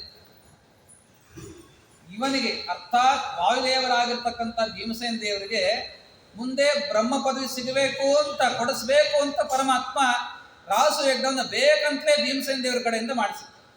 ಧರ್ಮರಾಜನಿಗೂ ಅಧಿಕಾರ ಇಲ್ಲ, ಅರ್ಜುನನಿಗೂ ಅಧಿಕಾರ ಇಲ್ಲ. ಆ ರಾಸು ಯಜ್ಞ ಮಾಡಲಿಕ್ಕೆ ಮುಖ್ಯ ಅಧಿಕಾರ ಅಂತಂದ್ರೆ ವಾಯುದೇವರಾಗಿರ್ತಕ್ಕಂಥ ಭೀಮಸೇನ ದೇವರಿಗೆ ಮಾತ್ರ. ಅದಕ್ಕೋಸ್ಕರ ಒಬ್ಬೊಬ್ಬರಿಗೆ 4 ದಿಕ್ಕಿಗೆ 4 ಜನರನ್ನ ಕಳಿಸ್ತಾನೆ ಪರಮಾತ್ಮ. ನೀನು ಪೂರ್ವಕ್ಕೆ ಹೋಗು. ಭೀಮಸೇನ ತಾನು ಕೂಡ ಉತ್ತರ ಪೂರ್ವವನ್ನ ಆಕ್ರಮಣ ಮಾಡಲಿ. ನಾ ಹೋಗ್ತೀನಿ ಅಂತಂದ ಅರ್ಜುನ. ನೀವು ಹೋಗ್ಬೇಡ, ಜರಾಸಂಧಾದಿಗಳಿರ್ತಕ್ಕಂಥ ದಿಕ್ಕಲ್ಲೇ ಅದೇ ದಿಕ್ಕು. ನೀ ಹೋದ್ರೆ ಇನ್ನು ಬಿಸಿಗಾಕ್ಬಿಡ್ತಾನೆ ಚೆನ್ನಾಗಿ. ಅದರಿಂದ ರಾಸು ಯಜ್ಞ ನಡೀಲಿಕ್ಕೆ ಸಾಧ್ಯ ಇಲ್ಲ. ಭೀಮಸೇನೇ ಹೋಗಬೇಕು ಅಂತಂದ್ರೆ ಎಲ್ಲಿ ತನಕ ಹೋಗಿದ್ದಾರೆ ಭೀಮಸೇನ ದೇವರು? ಒಂದಲ್ಲ, ಸತ್ಯಲೋಕ ತನಕ ಹೋಗಿದ್ದಾರೆ ದಿಗ್ವಿಜಯ. ಎಲ್ಲಾ ದೇವತೆಗಳು ಕೂಡ ವಿನೋದದಿಂದ ಯುದ್ಧ ಮಾಡಿದಂತೆ ನಾಟಕ ಮಾಡಿ ಭೀಮಸೇನ ದೇವರಿಗೆ ಅನೇಕ ರಕ್ತದ ರಾಶಿಯನ್ನೇ ಕೊಟ್ಟಿದ್ದಾರೆ. ರುದ್ರದೇವರ ಜೊತೆ ಕಾದಾಟ ಮಾಡಿದ್ದಾರೆ. ರುದ್ರದೇವರು ಆನೆ ರೂಪದಲ್ಲಿ ಬಂದರು ಭೀಮಸೇನ ದೇವರ ಜೊತೆಗೆ ಯುದ್ಧ ಮಾಡಲಿಕ್ಕೆ ಅಂತ. ಅಂತಹ ಆ ರುದ್ರದೇವರಾದ ಆನೆಯನ್ನು ಕೂಡ ಅವರನ್ನು ಮಣಿಸಿ ಅವರಿಂದಲೂ ಕೂಡ ಅನೇಕ ಸಂಪತ್ತನ್ನ ತಾವು ತಂದಿರತಕ್ಕಂಥ ಮಹಾನುಭಾವರು ಭೀಮಸೇನ ದೇವರು. ಅವರಿಂದ ಮಾತ್ರ ಸಾಧ್ಯ ರಾಸು ಯಜ್ಞ ಮಾಡಲಿಕ್ಕೆ. ರಾಸು ಯಜ್ಞ ಅಂದ್ರೆ ಅಶ್ವಮೇಧ ಪ್ಲಸ್ ಅದು, ಅಶ್ವಮೇಧವನ್ನು ಸೇರಿಸಿ ಮಾಡತಕ್ಕಂಥ ಯಜ್ಞ. ಅಂಥ ಯಜ್ಞವನ್ನು ಕೂಡ ಅದು ಕೇವಲ ಭಾವಿಬ್ರಹ್ಮರಾಗ್ತಕ್ಕಂಥ ಭೀಮಸೇನಿಗೆ ಅಷ್ಟೇ ಅಧಿಕಾರ ಅಂತ ದೇವರು ಸ್ಪಷ್ಟಪಡಿಸಿದ. ಇಲ್ಲಾಂದ್ರೆ ಯುಧಿಷ್ಠಿರ ಮಾಡ್ಲಿಕ್ಕೆ ಹೋಗ್ತಾ ಇಲ್ಲ. ಭೀಮಸೇನ ಇಲ್ಲ ಅಂದ್ರೆ ತಾನು ಮಾಡ್ಲಿಕ್ಕೆ ಹೋಗ್ತಾ ಇಲ್ಲ. ಮಾಡ್ಲಿಕ್ಕೆ ಸಾಮರ್ಥ್ಯನೂ ಇಲ್ಲ. ಇಂದ್ರದೇವರಿಗೆ ಸಾಮರ್ಥ್ಯ ಇಲ್ಲ, ಇನ್ನೇನು ಹೇಳ್ಬೇಕು ಅಂತ. ರುದ್ರದೇವರಿಗಿಲ್ಲ. ಎಲ್ಲರನ್ನು ಗೆದ್ದು ರಾಸು ಯಜ್ಞವನ್ನು ಮಾಡಿಸ್ತಕ್ಕಂಥ ಪ್ರಸಂಗವನ್ನು ನೋಡಿ ದುರ್ಯೋಧನ, ನೀನು ಹಿಂಗೆ ಯಜ್ಞ ಮಾಡ್ಲಿಕ್ಕೆ ಸಾಧ್ಯ ಉಂಟಾ? ಹಿಂಗೆ ದಿಗ್ವಿಜಯ ಮಾಡ್ತೀಯ ನೀನು ಅಂದ್ರೆ ನೋಡಿ ರಾಸು ಯಜ್ಞ ಮಾಡ್ಬೋದು. ನನ್ನ ಕೈಲಿ ಆಗೋದಿಲ್ಲಪ್ಪ. ಮತ್ತ್ಯಾಕೆ ರಾಸು ಯಜ್ಞ ಮಾಡ್ತೇನೆ? ಅಷ್ಟು ಸಂಪತ್ತು ಬಂತಲ್ಲ, ಅದು ನನಗಾಗಬೇಕು, ನಂದಾಗಬೇಕು ಅಂತ ಅಷ್ಟೇ. ಆ ಸಂಪತ್ತು ನೋಡ್ಕೊಂಡು ನನಗೆ ಅಷ್ಟು ಬರುತ್ತೆ ಅಂತ ಅಂದ್ಕೊಂಡು ಲೆಕ್ಕ ಹಾಕ್ಬಿಟ್ಟ. ನಾನು ಒಂದು ಯಜ್ಞ ಮಾಡ್ಬಿಡ್ತೀನಿ, ಏನೊಂದು ಸಣ್ಣ ಹೋಮ ಮಾಡ್ದಂಗ ಅದೇನೋ. ನೀಚ, ಹೀಗೆಲ್ಲ ಮಾತಾಡಬೇಡ ನೀನು. ಪಾಂಡವರ ಪರಾಕ್ರಮ ಎಂತಾದ್ದು, ನಿನ್ನ ಪರಾಕ್ರಮ ಏನು? ಬರೀ ಹೇಳಿ ನೀನು. ಇಲ್ಲ, ನನಗೆ ಪಾಂಡವರ ಸಂಪತ್ತು ನನಗೆ ಬೇಕು. ಇನ್ನು ಮುಂದೆ ನಾನು ಹಸ್ತಿನಾಪುರ ರಾಜ್ಯವನ್ನ ನಾ ಸತ್ರೂ ಕೊಡೋದಿಲ್ಲ ಅಂತ ಪ್ರತಿಜ್ಞೆ ಮಾಡ್ಬಿಟ್ಟು. ಯಾರು? ದುರ್ಯೋಧನ. ಅಪ್ಪ ನೋಡು, ಅವರಿಗೆಲ್ಲ ಬೇಕಾದಷ್ಟು ಸಂಪತ್ತು ಬಂದಿದೆ, ನನಗೇನಿಲ್ಲ. ನೋಡು, ನಿನ್ನ ಮಗನಾಗಿರ್ತಕ್ಕಂಥ, ನಿನ್ನ ಹೊಟ್ಟೆಲಿ ಹುಟ್ಟಿರ್ತಕ್ಕಂಥ ನನಗೇನೇನೂ ಇಲ್ಲ. ಅದಕ್ಕೋಸ್ಕರ ವಿಶೇಷವಾಗಿ ನಾ ಯುದ್ಧ ಮಾಡಬೇಕು. ಆದರೆ ಶಕುನಿ ಕರೆದ. ಯುದ್ಧ ಯಾಕೋ? ಸುಲಭವಾಗಿ ನಿನ್ಗೆ ಕೊಡಿಸ್ಬಿಡ್ತೀನಿ. ಇಡೀ ಆ ಸಂಪತ್ತು ಏನು ಬಂದಿದೆಯೋ ಎಲ್ಲವೂ ನಿನಗೆ ಸುಲಭವಾಗಿ ಬರುವಂತೆ ಮಾಡ್ತೀನಿ. ಏನು ಮಾಡಬೇಕು ಮಾವ ಅಂತಂದ ದುರ್ಯೋಧನ. ಹೇಳ್ತೀನಿ ಕೇಳೋ. ಜೂಜಾಟಕ್ಕೆ ಅಂತ ಕರಿ, ಜೂಜಾಡ್ಲಿಕ್ಕೆ ಅಂತ ಪಾಂಡವರನ್ನ ಕರಿ. ಆಗ ಕರೆದ ಮೇಲೆ ನಾ ಮೋಸದಿಂದ, ದಾಳ ಎಲ್ಲ ನನ್ನ ವಶವಾಗಿದೆ, ಮೋಸದ ದಾಳವನ್ನು ಉಳಿಸ್ಬಿಟ್ಟು ಅದಕ್ಕೆಲ್ಲ ಸಂಪತ್ತನ್ನ ಪಣ ಇಟ್ಟು ಎಲ್ಲವನ್ನೂ ತಾನು ಕಳೆದುಕೊಳ್ಳುವಂತೆ ಪಾಂಡವರು ತಾವು ಕೂಡ ವನವಾಸಕ್ಕೆ ಹೋಗುವಂತೆ ನಾ ಮಾಡ್ತೀನಿ ಅಂತ ಈ ಪಾಪಿಷ್ಠನಾಗಿರ್ತಕ್ಕಂಥ ಮಾವ ಶಿಷ್ಯನಾದ ಈ ದುರ್ಯೋಧನ. ಅವನ ಬೋಧನೆಯಿಂದ ದೊಡ್ಡ ಸಭೆಯನ್ನು, ಜೂಜಾಡ್ಲಿಕ್ಕೆ ಒಂದು ಸಭೆಯನ್ನು ನಿರ್ಮಾಣ ಮಾಡಿದ ಪಾಪಿಷ್ಠ. ಅವನು ಕರೆಸಿ ಮತ್ತೆ ಮೋಸದ ಆಟವನ್ನು ಆಡಿಸಿ ಒಂದೊಂದೇ ಪಣಕ್ಕಿಡ್ತಾ ಬಂದ. ಈ ಧರ್ಮರಾಜ ಇವನು, ಯಮಧರ್ಮರಾಜ, ಇವನ್ಯಾಕೆ ಜೂಜಾಡ್ಲಿಕ್ಕೆ ಹೋಗ್ಬೇಕು? ಭಗವದ್ಭಕ್ತ ಇವನು, ಯಾಕೆ ಜೂಜಾಡ್ಲಿಕ್ಕೆ ಹೋದ? ಭೀಮಸೇನ ವಿರೋಧ ಮಾಡುತ್ತಾರೆ. ರಾಜರ ನಿಜವಾಗಿರ್ತಕ್ಕಂಥ ಧರ್ಮ ಅಲ್ಲ ಇದು. ಕ್ಷತ್ರಿಯರು ಜೂಜಾಡಿ ತಾವು ಯಾವುದನ್ನೂ ಪಣಕ್ಕಿಡುವಂತಿಲ್ಲ, ಯಾವುದನ್ನೂ ತಾವು ಕೂಡ ಗೆಲ್ಲುವಂತಿಲ್ಲ.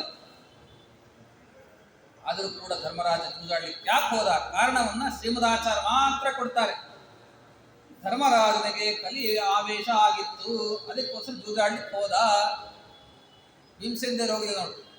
ಹೋಗಿದ್ಯಾರು? ಮತ್ತೆ ಧರ್ಮರಾಜ. ಒಂದೊಂದೇ ಪಣಕ್ಕಿಡ್ತಾ ಇಡ್ತಾ ಕಡೆಗೆ ದ್ರೌಪದಿಯನ್ನೂ ಪಣಕ್ಕಿಟ್ಬಿಟ್ಟ. ವಸ್ತ್ರಾಪರಣ ಆಯಿತು. ಯಾರೂ ಕೂಡ ಮಾತಾಡ್ಲಿಕ್ಕೆ ಹೋಗಿಲ್ಲ. ಭೀಮಸೇನಿಗೆ ಸಿಟ್ಟು ಬಂತು. ಆಗ ದ್ರೌಪದಿ ತಾನು ಕೂಡ ನನ್ನ ಪತಿಯ ಕಡೆಯಿಂದಲೇ ಕೂಡ ದುಶ್ಯಾಸನ ದುರ್ಯೋಧನ ರಕ್ತಕಾರಿ ಬೀಳುವಂತೆ ಇಡೀ ಕೌರವ ಸೈನ್ಯವನ್ನೇ ನಾಶವಾಗುವಂತೆ ನಾ ಮಾಡ್ತೀನಿ ಅಂತ ಮಹಾಭಾರತ ಯುದ್ಧದ ಪ್ರತಿಜ್ಞೆಯನ್ನ ದ್ರೌಪದಿ ತಾನು ಕೂಡ ಆ ಕಾಲದಲ್ಲಿ ಭೀಮಸೇನ ದೇವರು ಸಮೇತವಾಗಿ ಭೀಮಸೇನ ದೇವರು ಮಾಡಿದ. ಇವನ್ನೆಲ್ಲ ಚಂಡಾಡ್ಬಿಡ್ತೀನಿ ನಾನು. ಆಗೇನಾಯ್ತು, ಮತ್ತೆ ವನಕ್ಕೆ ಹೋಗ್ರಿ, ನೀವು ಸೋತಿದ್ದೀರಿ, ವನಕ್ಕೆ ಹೋಗ್ರಿ. ಮತ್ತೆ ವೇದವ್ಯಾಸರೆಲ್ಲ ಬಂದು ಹೇಳಿದ್ರು, ಮೋಸ ಜೂಜಾಡಿದ್ದಾರೆ. ಮತ್ತೆ ಅವ್ರನ್ನ ಕರೆಸಿ ರಾಜ್ಯ ಕೊಟ್ಬಿಡಪ್ಪ ಧೃತರಾಷ್ಟ್ರ ಅಂತ ವೇದವ್ಯಾಸರು ಅನೇಕ ಮಾತುಗಳನ್ನು ಆಡ್ತಾರೆ. ಆದರೂ ಕೂಡ ಇನ್ನೊಂದು ಸರ್ತಿ ಜೂಜಾಡ್ಲಿಕ್ಕೆ ಅಂತ ಇನ್ನೊಂದು ಸರ್ತಿ ಕರೆಸಿ, ಯಾರು ಮೋಸ ಆಯ್ತು ಅಂದ್ರೆ ಇನ್ನೊಂದು ಸರ್ತಿ ಸರಿಯಾಗಿ ಆಡೋಣ ಅಂತ. ಅದು ಮೋಸನೇ. ಮತ್ತೆ ಎರಡನೇ ಸರ್ತಿ ಮತ್ತೆ ಜೂಜಾಡ್ಲಿಕ್ಕೆ ಮತ್ತೆ ಧರ್ಮರಾಜ ಬಂದ. ಕಲಿಯ ಆವೇಶ ನೋಡ್ರಿ ಹೇಗಿದೆ. ದೇವತೆಗಳಲ್ಲೇ ದಕ್ಷಿಣ ದಿಕ್ಪತಿಯಾಗಿರ್ತಕ್ಕಂಥ ಯಮದೇವರಾದ ಯುಧಿಷ್ಠಿರನಿಗೆ ಇಂಥ ಕಲೆಯ ಆವೇಶ ಆಗಿ ಜೂಜಾಡಿ ಸರ್ವಸ್ವನ್ನೂ ಕಳೆದುಕೊಂಡ. ಕಡೆಗೆ 12 ವರ್ಷಗಳ ಕಾಲ ವನವಾಸ, 1 ವರ್ಷಗಳ ಕಾಲ ಅಜ್ಞಾತವಾಸ. ಯಾಕಿಷ್ಟು ದೀರ್ಘವಾದ ಕಾಲವನ್ನಿಟ್ಟ ಅಂದ್ರೆ ಅಷ್ಟೊತ್ತಿಗೆ ಪಾಂಡವರು ವಯಸ್ಸಾಗಿಬಿಟ್ಟಿರ್ತದೆ, ಅವ್ರ ಪರಾಕ್ರಮ ಎಲ್ಲ ಕಮ್ಮಿ ಆಗಿಬಿಟ್ಟಿರ್ತದೆ. 12 ವರ್ಷ 13 ವರ್ಷ ಆಮೇಲೆ ರಾಜ್ಯದ ಈ ಎಲ್ಲ ಹಸ್ತಿನಾಪುರ ರಾಜ್ಯದ ಜನರು ನನ್ನೇ ರಾಜ ಅಂತ ಒಪ್ಕೊಂಡ್ಬಿಟ್ಟಿರ್ತಾರೆ. ನಾನು ರಾಜ ಅಂತಾದ್ಮೇಲೆ ಆ ಪ್ರಜೆಗಳು ಕೂಡ ಪಾಂಡವರನ್ನ ರಾಜರಾಗಲಿಕ್ಕೆ ಅಂತ ಒಪ್ಪೋದಿಲ್ಲ. ಆ ಕಾರಣದಿಂದ 12 ವರ್ಷಗಳ ಕಾಲ ವನವಾಸ ಕಟ್ಟೋಣ ಅಂತ ಈ ರೀತಿಯಾಗಿ ಅವನು ಕರಾರಂತೆ ವನವಾಸಕ್ಕೆ ಕಳಿಸಿದ್ದು. ಆ ವನವಾಸದಲ್ಲಿ ವನಪರ್ವದಲ್ಲಿ ಅದ್ಭುತವಾದ ಕಥೆ. ವನವಾಸ ಅಂತ ಆಗಲೇ ಇಲ್ಲ. 80,000 ಮಂದಿ ಪಾಂಡವರ ಜೊತೆಗೆ ಇದ್ದಿತ್ತು. ಅಲ್ಲಿ 10,000 ಜನ ಸನ್ಯಾಸಿಗಳೇ ಇದ್ದರು ಪಾಂಡವರ ಜೊತೆಗೆ. ವನವಾಸ 10,000 ಜನ ಸನ್ಯಾಸಿಗಳು. ದಿವಸ ಪರಮಾತ್ಮ ಅಲ್ಲಿ ಅವಾಗವಾಗ ಬರ್ತಾ ಹೋಗ್ಬೇಕು. ವೇದವ್ಯಾಸ ರೂಪಿಯಾದ ಪರಮಾತ್ಮ, ಕೃಷ್ಣ ಪರಮಾತ್ಮ ಅವಾಗವಾಗ ಬಂದು ಅನೇಕ ಉಪದೇಶವನ್ನು ಮಾಡ್ತಾ ಹೋಗ್ಬೇಕು. ನಿತ್ಯ ಉಪನ್ಯಾಸ ಎಲ್ಲಿ? ವನವಾಸದಲ್ಲಿ. ನಿತ್ಯ ಅನೇಕ ಬ್ರಾಹ್ಮಣರ ಭೋಜನ. ಒಬ್ಬರು ಸನ್ಯಾಸಿಗಳನ್ನು ಕರೆದು ಭಿಕ್ಷಾ ಮಾಡಿಸ್ಬೇಕು ಅಂದ್ರೆ ನಾವು ಕಕ್ಕಾಬಿಕ್ಕಿ ಆಗಿಬಿಡ್ತೀವಿ. ಅಂತ 10,000 ಜನ ಸನ್ಯಾಸಿಗಳು ನಿತ್ಯ ಭಿಕ್ಷೆ ಹಾಕ್ತಾ ಇದ್ರು. ಯಾರು? ನಮ್ಮ ಪಾಂಡವರು. ಅಷ್ಟಡಿಗೆ ಯಾರು ಮಾಡ್ತಾ ಇದ್ರು? ದ್ರೌಪದಿ ಮಾಡ್ತಾ ಇದ್ರು. ಆ ಪಾತ್ರ ಎಲ್ಲಿ ಸಿಕ್ತು? ಪರಮಾತ್ಮನ ಅನುಗ್ರಹದಿಂದ ಪಡೆದುಕೊಂಡಿರ್ತಕ್ಕಂಥ ಅಕ್ಷಯ ಪಾತ್ರ. ಅದನ್ನ ಪಡೆದುಕೊಂಡು ತಾನು ಕೂಡ ಅಷ್ಟೆಲ್ಲ ಬ್ರಾಹ್ಮಣರಿಗೆ ನಿತ್ಯ ಊಟೋಪಚಾರ, ನಿತ್ಯದಲ್ಲೂ ಕೂಡ ಜ್ಞಾನ ಕಾರ್ಯ. ನಿಜವಾಗ್ಲೂ ವನವಾಸ ಅಂತ ಆಯ್ತಾ ಇದು ದೊಡ್ಡ ಸಾಧನೆ ಆಗಿಬಿಡ್ತಾರೆ ಪಾಂಡವರು. ಇಂಥ ರೀತಿಯಲ್ಲಿ ಮತ್ತೆ ಅಲ್ಲಿ ನಲದಮಯಂತಿಯರ ಆಖ್ಯಾನ, ಕಲಿಯ ಪ್ರವೇಶದ ಬಗ್ಗೆ ಅನೇಕ ಮಾತುಗಳನ್ನು ಹೇಳ್ತಕ್ಕಂಥ ನಲದಮಯಂತಿಯರ ಆಖ್ಯಾನ, ಅನೇಕ ಸಣ್ಣ ಸಣ್ಣ ಪುಟ್ಟ ಕಥೆಗಳು ಕೂಡ ವನಪರ್ವದಲ್ಲಿ ಕೂಡ ಅವಾಗವಾಗ ನಾರದರು ಉಪದೇಶ ಮಾಡಿದ್ದು ಯುಧಿಷ್ಠಿರನಿಗೆ. ವೇದವ್ಯಾಸ ದೇವರು, ಸಂಜಯರು ಬರ್ತಾರೆ, ವಿದುರರು ಬರ್ತಾರೆ. ಇವರೆಲ್ಲ ಅವಾಗ ಉಪದೇಶ ಮಾಡಿರ್ತಕ್ಕಂಥ ಅನೇಕ ಧರ್ಮಗಳು, ಎಲ್ಲ ಕಥೆಗಳು ಕೂಡ ವನಪರ್ವದಲ್ಲಿ ವಿಸ್ತಾರವಾಗಿ ಬರ್ತಕ್ಕಂಥದ್ದಾಗಿದೆ. ಇದು ವನಪರ್ವ. ಅದಾದ್ಮೇಲೆ ಮತ್ತೆ ವನವಾಸ ಮುಗಿಸ್ಕೊಂಡು ಬಂದ್ಮೇಲೆ 12 ವರ್ಷ, 1 ವರ್ಷ ಅಜ್ಞಾತವಾಸ. ಅದು ವಿರಾಟನ ರಾಜ್ಯದಲ್ಲಿ. ವಿರಾಟ ಪರ್ವ ಅದ್ಭುತವಾದ ಪರ್ವ, ಶ್ರೇಷ್ಠವಾದ 2 ಪರ್ವ ಅಂತ ಶ್ರೀಮದಾಚಾರ್ಯ ಹೇಳ್ತಾರೆ. ವಿರಾಟೋದ್ಯೋಗ ಸಾರವಾನ್, ವಿರಾಟ ಪರ್ವ ಹಾಗೂ ಉದ್ಯೋಗ ಪರ್ವ, ಇದೆರಡೂ ಕೂಡ ಇಡೀ ಮಹಾಭಾರತದ ಸಾರವನ್ನೇ ಒಳಗೊಂಡಿದೆ ಅಂತ. ಅದೇ ಪಕ್ಷ ಇದನ್ನಾದ್ರೂ ಕೇಳಬೇಕು, ಎರಡಾದ್ರೂ ಕೇಳಬೇಕು. ವಿರಾಟ ಪರ್ವ ಹಾಗೂ ಉದ್ಯೋಗ ಪರ್ವ ಅಂತ. ಆ ವಿರಾಟ ಪರ್ವದಲ್ಲಿ ಯಾಕದೊಂದು ಶ್ರೇಷ್ಠವಾದ ಪರ್ವ ಅಂದ್ರೆ, ಜಗತ್ತಿಗೆ ಕಂಟಕನಾದ ಪಾಪಿಷ್ಠನಾದ ಕೀಚಕನನ್ನ ಭೀಮಸೇನರು ಸಂಹಾರ ಮಾಡತಕ್ಕಂಥ ಪ್ರಸಂಗ. ಅಂಥ ಆ ಕೀಚಕನ್ನ ತಾನು ಕೂಡ ದ್ರೌಪದಿಯನ್ನ ತಾನು ಬಯಸಿರ್ತಕ್ಕಂಥ ಪಾಪಿಷ್ಠನಾದ ಕೀಚಕನನ್ನ ತಾವು ಹೋಗಿ ಗದೆಯಿಂದ ಒತ್ತಿ ಸಂಹಾರ ಮಾಡಿರ್ತಕ್ಕಂಥವರಾಗಿದ್ದಾರೆ ಭೀಮಸೇನ ದೇವರು. ಅಂಥ ಉತ್ತಮವಾಗಿರ್ತಕ್ಕಂತಹ ಪ್ರಸಂಗ ಅದು ವಿರಾಟ ಪರ್ವದಲ್ಲಿ. ಉತ್ತರ ಗೋಗ್ರಹಣ, ದಕ್ಷಿಣ ಗೋಗ್ರಹಣ ಎಲ್ಲವೂ ಕೂಡ ಇಡೀ ಕೌರವ ಸೈನ್ಯವೇ ಕೂಡ ವಿರಾಟನ ಆ ರಾಜ್ಯಕ್ಕೆ ಆಕ್ರಮಣವನ್ನು ಮಾಡತಕ್ಕಂಥದ್ದು. ಈ ಕಡೆಗೆ ಎರಡೂ ಕಡೆಯಿಂದಲೂ ಕೂಡ ಉತ್ತರ ಹಾಗೂ ದಕ್ಷಿಣ ಗೋಗ್ರಹಣದಲ್ಲಿ ಪಾಂಡವರು ಒಂದು ಕಡೆಗಂತೂ ಅರ್ಜುನ ಒಬ್ಬನೇ ಬೃಹನ್ನಳೆಯಾಗಿ ಇಡೀ ಕೌರವ ಸೈನ್ಯವನ್ನು ಕೂಡ ಹಿಮ್ಮೆಟ್ಟಿಸಿಬಿಟ್ಟಿದ್ದಾರೆ. ಇಷ್ಟೆಲ್ಲ ವಿರಾಟ ಪರ್ವದಲ್ಲಿ ಅದು ಒಳಗೊಂಡಿದೆ. ಇನ್ನು ಮುಂದೆ ಬರ್ತಕ್ಕಂಥದ್ದು ಉದ್ಯೋಗ ಪರ್ವ. ಇದಾಯಿತು. ಆ ವಿರಾಟ ಪರ್ವ ಆದ ಮೇಲೆ ಇನ್ನು ವನವಾಸ ಮುಗಿಯಿತು, ಅಜ್ಞಾತವಾಸ ಆಯಿತು ಅಂತಂದ್ರೆ ಇಲ್ಲ ಇಲ್ಲ, ಅಜ್ಞಾತವಾಸ ಇನ್ನೂ ಮುಗಿಲಿಲ್ಲ ಅಂತ ತಕರಾರು ತೆಗೆದುಬಿಟ್ಟಾರೆ ದುರ್ಯೋಧನ. ಇವರು ಮುಗಿದಿಲ್ಲ, ಇನ್ನೂ ಕೂಡ ಅದು ಬಾಕಿ ಇದೆ. ಅಧಿಕ ಮಾಸ ಬಂದಿತ್ತು, ನಾಳೆ ಅಧಿಕ ಮಾಸ ಬರ್ತಾ ಇಲ್ಲ. ಅಧಿಕ ಮಾಸವನ್ನು ಸೌರಮಾನ ಪ್ರಕಾರವಾಗಿ ಲೆಕ್ಕ ಹಾಕಿದ್ರೆ ಇನ್ನೂ ಕೂಡ ಅಜ್ಞಾತವಾಸ ಮುಗಿದಿಲ್ಲ. ಯಾರದ್ದು? ಪಾಂಡವರದ್ದು.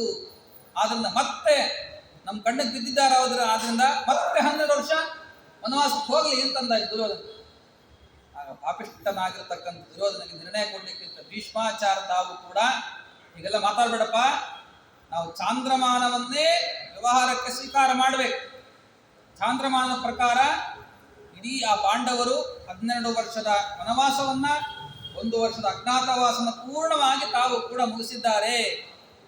ಏನು ಕೂಡ ಚಕಾರ ಎತ್ಬೇಡ. ಅದಕ್ಕೆ ವೇದವ್ಯಾಸರು ಬಂದು ವೇದವ್ಯಾಸರು ಸಮ್ಮತಿಯನ್ನು ಕೊಟ್ಟು ತೋರಿಸಿದ್ದಾರೆ ಭೀಷ್ಮಾಚಾರ ಮಾತಿಗೆ.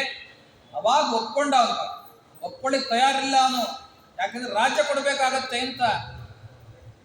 ಅವಾಗ ಮತ್ತೆ ಉದ್ಯೋಗ ಪರ್ವದಲ್ಲಿ ರಾಜ್ಯ ಕೊಡೋಲ್ಲ ಅಂತಂದಾಗ ಕೃಷ್ಣ ಪರಮಾತ್ಮನ ಸಂಧಿಗೆ ಅಂತ ಕಳಿಸಿದ. ಸಂಧಿ ಬೇಡ, ಯುದ್ಧ ಅಂತಂದ ಅವನು. ಇಲ್ಲಿ ಬಂತಲ್ಲ, ಹಿಂದೆ ಬಂತು, ಯುದ್ಧವನ್ನೇ ಮಾಡಬೇಕು ಅಂತ. ಆ ಯುದ್ಧ ಆರಂಭ ಆಗ್ತಾ ಇದೆ. ಯುದ್ಧ ಆರಂಭ ಆಗೋದು ಭೀಷ್ಮ ಪರ್ವದಿಂದ. ಭೀಷ್ಮ ಪರ್ವ ಒಬ್ಬೊಬ್ಬರೇ ಅವ್ರ ಕಡೆ ಸೇನಾಧಿಪತಿ. ದುರ್ಯೋಧನ ಒಂದು ಸತಿಯೂ ಕೂಡ ತಾನು ಸೇನೆಯನ್ನು ಮುಂದುವರಿಸಲಿಲ್ಲ. ಭೀಷ್ಮಾಚಾರ ಇಟ್ಟುಕೊಂಡ. ಭೀಷ್ಮಾಚಾರ ಆದ್ಮೇಲೆ ದ್ರೋಣಾಚಾರ, ದ್ರೋಣಾಚಾರ ಆದ್ಮೇಲೆ ಮತ್ತೆ ಕರ್ಣ, ಕರ್ಣ ಆದಮೇಲೆ ಶಲ್ಯ. ಹೀಗೆ ಬೇರೆಯವರನ್ನು ಅಷ್ಟೇ ಮುಂದೆ ತಳೆದ ಹೊರತಾಗಿ ತಾನು ಮಾತ್ರ ಹಿಂದೆ ಕೂತು ಅವ್ರು ಯುದ್ಧ ಮಾಡೋದು ನೋಡಿ ತಾನು ಕೂಡ ಸುಮ್ಮನೆ ಹೇಡಿಯಾಗಿ ನಿಂತಿದ್ದ. ದುರ್ಯೋಧನ ಸರಿಯಾಗಿ ಯುದ್ಧ ಮಾಡಿದ, ನಾವು ಮಾಡ್ಲಿಕ್ಕೆ ಸಾಮರ್ಥ್ಯ ಇದೆ ಅವನಿಗೆ, ಇನ್ನೇನಿಲ್ಲ. ಬೇರೆಯವನ್ನೆಲ್ಲ ಬಲಿ ಕೊಟ್ಟ. ಆ ಭೀಷ್ಮ, ದ್ರೋಣಾಚಾರ, ವಿಶೇಷವಾಗಿ ಆ ನಮ್ಮ ಅಶ್ವತ್ಥಾಮಾಚಾರನೇ ಕಡೆಗೆ ತಾನು ಸಾಯುವ ಪ್ರಸಂಗ, ತೊಡೆ ಮುರಿದುಕೊಂಡು ಬಿದ್ದಿದ್ದಾನೆ. ಆ ಪ್ರಸಂಗದಲ್ಲೂ ಕೂಡ ಅಶ್ವತ್ಥಾಮಾಚಾರಿಗೆ ತಾನು ಕೂಡ ಮಾತು ಕೊಡು ಅಂತ ಹೇಳಿ ರುದ್ರದೇವರಲ್ಲೇ ಕಲಿಯಾವೇಶವನ್ನು ತೋರಿಸಿ ನಿಷ್ಪಾಂಡವರನ್ನಾಗಿ ಮಾಡಬೇಕು ಅಂತ ಅಂತಾರೆ. ಮತ್ತೆ ಆ ಯುದ್ಧದ ಪ್ರಸಂಗಗಳು ಕೂಡ 18 ದಿವಸ ಆದರೂ ಅಲ್ಲಿ ಭೀಷ್ಮ ಪರ್ವ, ದ್ರೋಣ ಪರ್ವ, ಮತ್ತೆ ಅಷ್ಟಲ್ಲದೇನೆ ಮತ್ತೆ ಕರ್ಣ ಪರ್ವ, ಇದಲ್ಲದೇನೆ ಮತ್ತೆ ಶಲ್ಯ ಪರ್ವ, ಇದೆಲ್ಲ ಯುದ್ಧವನ್ನು ಒಳಗೊಂಡಿರ್ತಕ್ಕಂಥ ಪರ್ವಗಳು ಅಂತ ನಮಗೆ ತಿಳಿಸಿದ್ದಾರೆ. ಅಷ್ಟಲ್ಲದೇನೆ ಮತ್ತೆ ತಥಾಹ ಆ ಗದಾ ಪರ್ವ ಅಂತ ಆಮೇಲೆ ಕಡೆ ಗದಾ ಯುದ್ಧ, ದುರ್ಯೋಧನಿಗೂ ಮತ್ತೆ ಭೀಮಸೇನ ದೇವರಿಗೂ ಗದಾ ಯುದ್ಧ ನಡೀತಕ್ಕಂಥ ಗದಾ ಪರ್ವ ಅಲ್ಲಿ. ಆ ಗದಾ ಪರ್ವದಲ್ಲಿ ವಿಶೇಷವಾಗಿ ಕಡೆಗೆ ಭೀಮಸೇನ ದೇವರು ಆ ದುರ್ಯೋಧನ ತೊಡೆಯನ್ನು ಮುರಿದು ಅವನ ಸಂಹಾರವನ್ನು ಮಾಡ್ತಕ್ಕಂಥದ್ದು. ಆಮೇಲೆ ಸೌಷುಪ್ತಿಕ ಪರ್ವ ಅಂತ ಹೇಳಿ ಅದಾದ್ಮೇಲೆ ಆ ಪಾಂಡವರನ್ನ ನಿಷ್ಪಾಂಡವರನ್ನಾಗಿ ಮಾಡ್ತೀನಿ ಅಂತ ಅಶ್ವತ್ಥಾಮಾಚಾರ ತಾವೇನು ಮಾತನ್ನ ಕೊಟ್ಟಿದ್ರು ದುರ್ಯೋಧನಿಗೆ, ಅದರಂತೆ ತಾವು ಕೂಡ ಬ್ರಹ್ಮಾಸ್ತ್ರವನ್ನು ಪ್ರಯೋಗ ಮಾಡಿರ್ತಕ್ಕಂಥದ್ದು, ಉಪಪಾಂಡವರನ್ನು ಸಂಹಾರ ಮಾಡಿರ್ತಕ್ಕಂಥದ್ದು. ಅಲ್ಲಿ ಕೂಡ ಅದು ಯಾವುದು ಮತ್ತೆ ಅದು ವಿಶೇಷವಾಗಿ ಗರ್ಭಪಾತ ಪರ್ವ ಅಂತಾನೆ ಹೆಸರು. ಆ ಗರ್ಭಪಾತವನ್ನು ಮಾಡಲಿಕ್ಕೆ ಅಂತಲೇ ನಾನು ಪಾಂಡವರ ಗರ್ಭವನ್ನ ಸಂಹಾರ ಮಾಡಲಿಕ್ಕೆ ಅಂತಲೇ ಹೋಗಿರ್ತಕ್ಕಂಥದ್ದು. ಕಡೆಗೆ ಆ ಸ್ತ್ರೀಯರ ವಿಲಾಪನೆ ಮಾಡತಕ್ಕಂಥ ಸ್ತ್ರೀ ಪರ್ವ ಬರ್ತಕ್ಕಂಥದ್ದಾಗಿದೆ. ಅದಾದ ಮೇಲೆ ಮತ್ತೆ ಪಾಂಡವರು ಏನು ಯುದ್ಧವನ್ನು ಗೆದ್ದಿದ್ದಾರೆ, ಕಡೆಗೆ ಶಾಂತಿ ಪರ್ವ.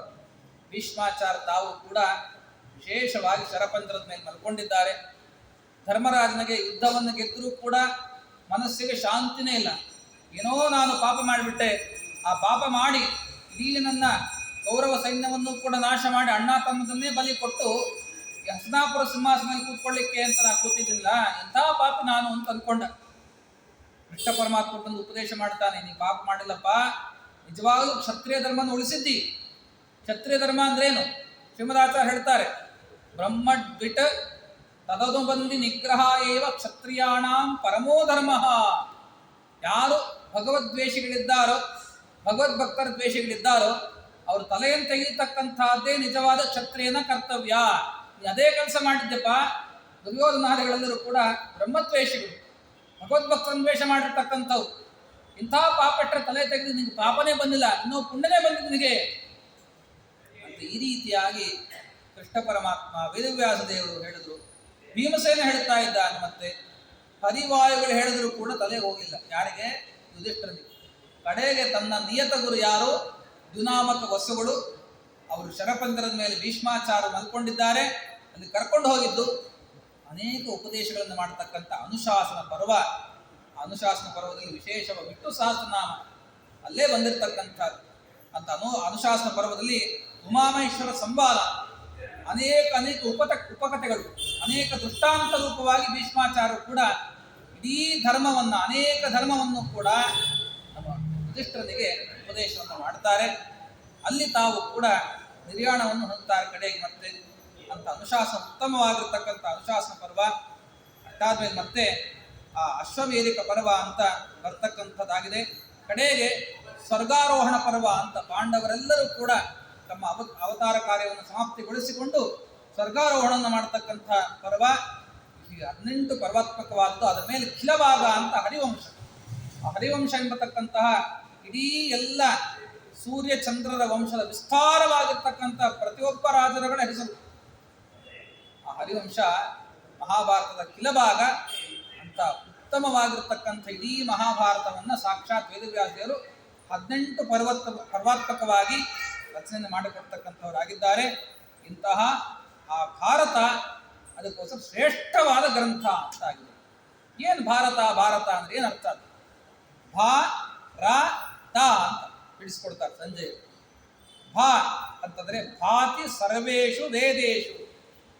ಭಾ ಅಂದ್ರೆ ಪ್ರಕಾಶಮಾನವಾಗಿದೆ ಅಂತ ಅರ್ಥ. ಏನು ಪ್ರಕಾಶಮಾನವಾಗಿದೆ ಇದರಲ್ಲಿ ಅಂತಂದ್ರೆ ಸಮಗ್ರವಾಗಿರ್ತಕ್ಕಂಥ ವೇದಗಳೇ ಕೂಡ ಈ ಮಹಾಭಾರತದಲ್ಲಿ ಪ್ರಕಾಶಮಾನವಾಗಿ ಕಾಣುತ್ತಾ ಇದೆ. ಅದರಿಂದ ಅದಕ್ಕೆ ಭಾ ಅಂತ ಹೆಸರು. ಇನ್ನೊಂದು ರಾ ಅಂತಿದೆಯಲ್ಲ, ಮತ್ತೆ ರತಿಹಿ ಸರ್ವಜಂತುಷು. ವಿಶೇಷವಾಗಿ ಪರಮಾತ್ಮನಲ್ಲಿ ಆಸಕ್ತಿನ, ರತಿ ಅಂದ್ರೆ ಆಸಕ್ತಿ. ಯಾರಲ್ಲಿ ಆಸಕ್ತಿ? ಪರಮಾತ್ಮನಲ್ಲಿ ಆಸಕ್ತಿಯನ್ನು ಕೊಡ್ತಕ್ಕಂತಹ, ಹಾಗೂ ಸಕಲ ಜೀವರಾಶಿಗಳಲ್ಲೂ ಕೂಡ ವಿಶೇಷವಾಗಿ ಅವರವರ ಯೋಗ್ಯತೆಗೆ ತಕ್ಕಂಥ ರತಿಯನ್ನ ಕೊಡ್ತಕ್ಕಂಥ ಉತ್ತಮವಾಗಿರ್ತಕ್ಕಂಥ ಗ್ರಂಥ ಆದ ಪ್ರಯುಕ್ತವಾಗಿದ್ದಕ್ಕೆ ರಾ ಅಂತ.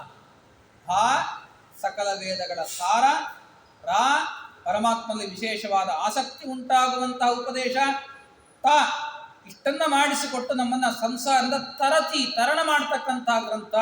ಅದಕ್ಕೆ ಭಾರತ ಅಂತ ಹೆಸರು. ಈ ಭಾರತ ಅದು ಮಹತ್ತರವಾಗಿದೆ.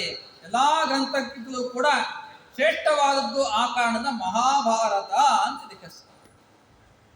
ಇಂಥ ಆಖ್ಯಾನವನ್ನು ಕೂಡ ಯಾರು ಶ್ರವಣವನ್ನು ಮಾಡತಕ್ಕಂಥವರಾಗಿದ್ದಾರೆ ಅವ್ರಿಗೆ ಏನು ಸಿಗೋದಿಲ್ಲ ಹೇಳ್ರಿ ಅಂತಂತ ಸಂಜಯ್. ಭಾರತಸ್ಯ ಸಮುದ್ರಸ್ಯ ಮೇರೋ ನಾರಾಯಣಸ್ಯ ಚ ಅಪ್ರಮೇಯಂ ಚತ್ವಾರಿ ಪುಣ್ಯತೋಯ ಗುಹಾ ಗುಣಾಹ. ಸಮುದ್ರವನ್ನ ಅದರ ಆಳ ಎಷ್ಟು ಅಂತ ಹುಡುಕ್ಬೇಕು ನಾವು. ಅದರಲ್ಲಿ ಏನೇನು ಸಂಪತ್ತಿದೆ ಅಂತ ಎಷ್ಟು ಅಂತ ಹುಡುಕ್ಲಿಕ್ಕೆ ಸಾಧ್ಯ. ಆ ಸಮುದ್ರ ಹೇಗೆ ಬಹಳ ದುಸ್ತರನೋ, ಮಹಾಭಾರತವೂ ಕೂಡ ಅದಕ್ಕಿಂತಲೂ ದುಸ್ತರವಾಗಿರ್ತಕ್ಕಂಥ ಸಾಗರದಂತೆ ಇರತಕ್ಕಂಥ ಗ್ರಂಥ ಮಹಾಭಾರತ. ಮತ್ತೆ ಇನ್ನ ಭರತಖಂಡ, ಆ ಭರತಖಂಡದಲ್ಲಿರ್ತಕ್ಕಂಥ ಜ್ಞಾನಿಗಳು ಎಷ್ಟು ಮಂದಿ ಇದ್ದಾರೆ, ಅಸಂಖ್ಯಾತವಾದ ಜ್ಞಾನಿಗಳು ಬಂದು ಹೋಗಿದ್ದಾರೆ. ಅವರ ಜ್ಞಾನ ಹೇಗೆ ನಾವು ಕೂಡ ಅಳಿಲಿಕ್ಕೆ ಸಾಧ್ಯ ಇಲ್ವೋ ಹಾಗೆ ಮಹಾಭಾರತ ಎಲ್ಲ ಜ್ಞಾನದ ಖನಿಯಾಗಿದೆ. ಮೇರು ಪರ್ವತ ಎಷ್ಟದು? 50 ಕೋಟಿ ಯೋಜನಾತ್ಮಕವಾಗಿರತಕ್ಕಂಥ ಪರ್ವತ. ಪಾತಾಳದಿಂದ ವೈಕುಂಠ ತನಕ ಹರಡಿರ್ತಕ್ಕಂಥ ಏಕೈಕ ಪರ್ವತ ಮೇರು ಪರ್ವತ. ಆ ಮೇರು ಪರ್ವತವನ್ನು ಕೂಡ ನಾವು ಯಾವ ರೀತಿ ಪೂರ್ತಿಯಾಗಿ ಕ್ರಮಿಸಲಿಕ್ಕೆ ಸಾಧ್ಯ ಇಲ್ಲವೋ ಹಾಗೆ ಮಹಾಭಾರತವು ಕೂಡ ಎಷ್ಟು ನಾವು ತಿಳ್ಕೊಂಡ್ರೂ ಕೂಡ ಸಂಪೂರ್ಣವಾಗಿ ಮಹಾಭಾರತವನ್ನು ದೇವತೆಗಳು ಕೂಡ ತಿಳಿಲಿಕ್ಕೆ ಸಾಧ್ಯ ಇಲ್ಲ. ಅಂತ ಉತ್ತಮವಾದ ಗ್ರಂಥ ಇದು. ನಾರಾಯಣಸ್ಯ ಚ, ಪರಮಾತ್ಮನ ಗುಣಗಳೆಂಥದ್ದು? ಅನಂತವಾದದ್ದು. ಅನಂತ ಗುಣಗಳು ಕೂಡ ಪರಮಾತ್ಮನಿದೆ. ಒಂದೊಂದು ಗುಣಗಳೇ ಅನಂತ ಹೇಗಿದೆಯೋ ಹಾಗೆ ಮಹಾಭಾರತದಲ್ಲೂ ಕೂಡ ಪರಮಾತ್ಮನ ಅನಂತ ಗುಣವು ಕೂಡ ಪ್ರತಿಪಾದಿತವಾಗಿದೆ. ಇಷ್ಟೇ ಗುಣಗಳು ಅಂತ ನಾವು ತಿಳ್ಕೊಳ್ಳಿಕ್ಕೆ ಸಾಧ್ಯ ಇಲ್ಲ. ಮಹಾಭಾರತದಲ್ಲಿ ಹೇಳಿದ್ದು ಎಲ್ಲ ಅವತಾರಗಳು ಬಂದಿದೆ, ಪರಮಾತ್ಮನ ಎಲ್ಲ ಅವತಾರಗಳು ಕೂಡ ಅಲ್ಲಿ ತಿಳಿಸ್ಕೊಡ್ತಾರೆ. ರಾಮಾಯಣ ಬಂದಿದೆ, ಮತ್ತೆ ಅನೇಕ ರೀತಿಯಾಗಿರ್ತಕ್ಕಂಥ ಉಪಕಥೆಗಳು 18 ಪುರಾಣಗಳಲ್ಲಿ ಬರ್ತಕ್ಕಂಥ ಭಾಗವತ ಬಂದಿದೆ. ಅದರ ಮೇಲೆ ಅನೇಕ ಪುರಾಣಗಳು, ಸಾತ್ವಿಕ ರಾಜ ತಾಮಸಿಕವಾದ 3 ಪುರಾಣಗಳು ಕೂಡ ಮಹಾಭಾರತದಲ್ಲಿ ಬಂದಿದೆ. ಯಾವ ಕಥೆ ಬಂದಿಲ್ಲ ಅಂತಿಲ್ಲ, ಎಲ್ಲ ಕಥೆಯು ಕೂಡ ಅದು ಒಳಗೊಂಡಿರ್ತಕ್ಕಂತಹ ಈ 4 ಅಪ್ರಮೇಯವಾಗಿರತಕ್ಕಂಥ ಲಕ್ಷಣವುಳ್ಳದ್ದೇ ಶ್ರೀಮನ್ ಮಹಾಭಾರತ ಅಂತ ನಮಗೆ ತಿಳಿಸ್ಕೊಡ್ತಾ ಇದ್ದಾರೆ. ಇಂಥ ಮಹಾಭಾರತ ಅದು ಯುದ್ಧ ನಡೆದಿದ್ದು ಆರಂಭ ಆಗಿದ್ದು ಯಾವಾಗ? ಗೀತಾ ಜಯಂತಿ ಅಂತ ಬರ್ತದೆ ಮಾರ್ಗಶೀರ್ಷ ಮಾಸ.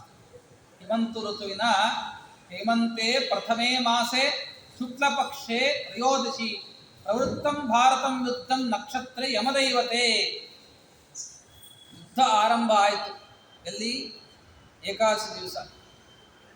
ಏಕಾದಶಿ ದಿವಸ ಅರ್ಜುನ ನೋಡ್ದ, ಎರಡೂ ಸೈನ್ಯ ನೋಡಬೇಕು ಅಂತ ಮಧ್ಯಕ್ಕೆ ಕರ್ಕೊಂಡು ಹೋಗು ಅಂತಂದ.